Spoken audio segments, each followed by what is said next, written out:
और चलिए शुरुआत करेंगे पहली खबर के साथ। भारत में पिछले एक सप्ताह में कोविड-19 के 752 नए मामले सामने आए, जिसके साथ ही देश में कुल मामलों की संख्या 1000 से अधिक हो गई है। पिछले एक सप्ताह में केरल, महाराष्ट्र, दिल्ली में सबसे ज्यादा नए मामले सामने आए हैं। केरल में 335 नए केसेस सामने आए हैं, जिसके साथ ही कुल एक्टिव मामले 430 हो गए, माफ कीजिए। महाराष्ट्र में 153 और दिल्ली में 99 नए मामले सामने आए हैं और दिल्ली में इस वक्त कुल 104 एक्टिव मरीजों की संख्या है। इन शहरों के बाद गुजरात में 83 मामले दर्ज किए गए, कर्नाटक में 43, उत्तर प्रदेश में 15 मामले दर्ज किए गए हैं।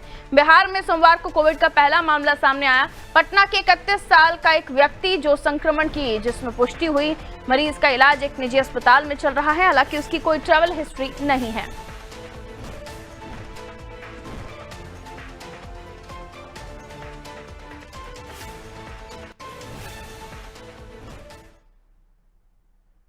कोविड-19 का नया वेरिएंट JN1 लगातार अपने पैर पसारता हुआ सामने आ रहा है और अब जो मामले हैं उनकी संख्या जो है वो लगातार बढ़ती हुई दिखाई दे रही है। बढ़ते बढ़ते अलग अलग राज्यों से जो केसेस सामने आ रहे हैं वो संख्या 1000 तक पहुंच गई है।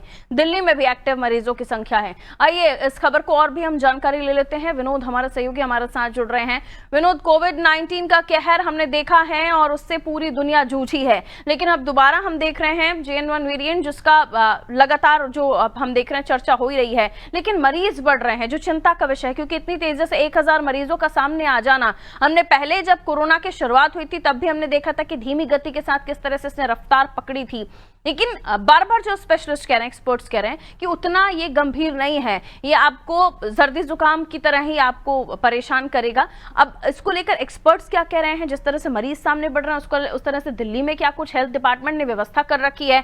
किस तरह से जो बाहर के लोग आ रहे हैं उनके आने जाने की हिस्ट्री चेक की जा रही है, उनकी टेस्टिंग हो रही है, RT-PCR टेस्ट हो रहा है कि नहीं हो रहा है?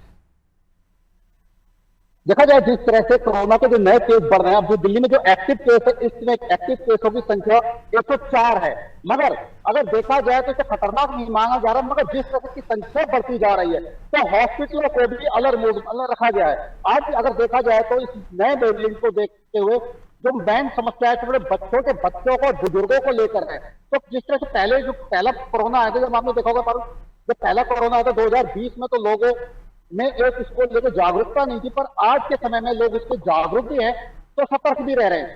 इसकी संख्या बढ़ रही है, हॉस्पिटलों में इसकी पूरी तरह से जांच भी की जा रही है। आज अगर देखा जाए तो कोई भी हॉस्पिटल जाता है तो सबसे पहले उसकी जांच की जाती है और उसे कुछ रिसर्च भी दी जाती है। डॉक्टरों की बात की जाए तो सभी हॉस्पिटल दिल्ली के अलग मोड पे हैं। आज हम बात करें RML हॉस्पिटल में भी 2 केस नए मिले थे, जिन्हें डॉक्टरों ने तुरंत उन्हें चेक करना चालू कर दिया और उनको डायग्नोस किया था।